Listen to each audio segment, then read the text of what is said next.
আপনাকে আমি ব্যক্তিগতভাবে খুবই পছন্দ করি। আমি একটি খোলামেলা প্রশ্ন করতে চাই। যদি এই প্রশ্নটি আপনার নজরে পড়ে অনুগ্রহ করে উত্তর দিবেন আশা করি।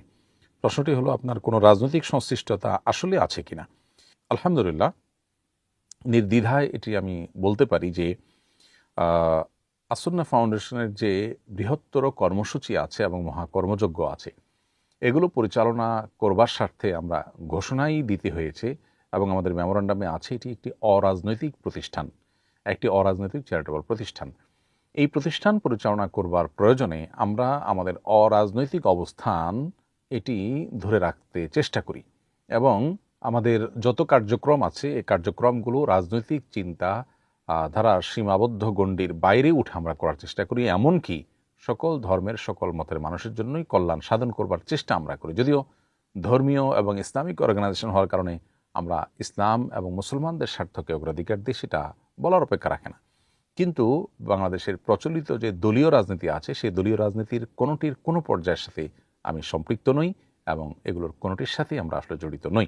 এই বিষয়টি একেবারে নির্দ্বিধায় আপনাকে সুস্পষ্ট করে আমরা বলতে পারি আলহামদুলিল্লাহ।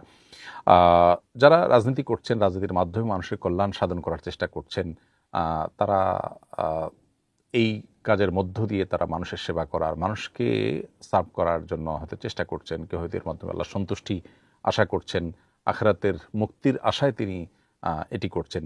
প্রত্যেকটা মানুষ যার যার দৃষ্টিভঙ্গির আলোকে কাজ করছে। আমরা আমাদের ক্ষুদ্র পরিসরে যে কাজগুলো করছি, এই কাজগুলো এবং রাজনীতি দুইটি একসাথে চালানো সম্ভব নয়। আমরা বেছেই নিয়েছি যে আমরা মানুষের সেবামূলক কার্যক্রম, দাওয়ামূলক কার্যক্রম এর মাধ্যমে মানুষকে আমরা সেবা দিব এবং সেটার জন্য আমাদের রাজনৈতিক পরিচয় তো বটেই, এমনকি কোনো কোনো ক্ষেত্রে ধর্মীয় পরিচয়কেও আমরা মাথায় না রেখে অন্য ধর্মাবলম্বী হলে তাদের উপকার করার, কল্যাণ সাধন করবার চেষ্টা আমরা করি। তো এই জায়গা থেকে আমি আশা করি যে এই বিষয়টি আপনার কাছে পরিষ্কার হয়ে গেছে। আমরা অহেতুক আমাদের নিজের মনের মাধুরী মিশিয়ে বিভিন্ন মানুষ বিভিন্ন রকমের অ্যাজাম্পশন করি, বিভিন্ন রকমের ধারণা আমরা করে বসে থাকি, যেটা আসলে অনুচিত। তো আপনার প্রশ্ন প্রসঙ্গে আমি বিষয়টি স্পষ্ট করার চেষ্টা করলাম।